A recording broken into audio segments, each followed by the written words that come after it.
Maoist అగ్రనేతలు హిడ్మా శంకర్ల ఎన్కౌంటర్పై దండకారణ్య స్పెషల్ జోనల్ కమిటీ ప్రతినిధి వికల్ప్ పేరిట మరో లేఖ విడుదలైంది. హిడ్మా శంకర్లని ఎన్కౌంటర్ చేయలేదని, ఇది పూర్తిగా బోటుకపు హత్య అని మావోయిస్టులు ఆరోపించారు.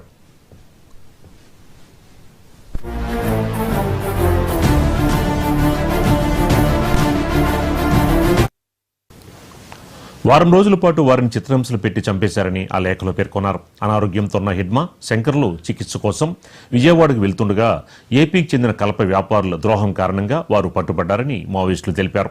వారిద్దరిని ఆంధ్ర పోలీసులు కస్టడీలో హతమార్చారని ఆరోపించారు. ఈ ఎన్కౌంటర్పై సమగ్ర దర్యాప్తు జరిపించాలని జోనల్ కమిటీ ప్రతినిధి వికల్ప్ పేరిట విడుదలైన లేఖలో డిమాండ్ చేశారు.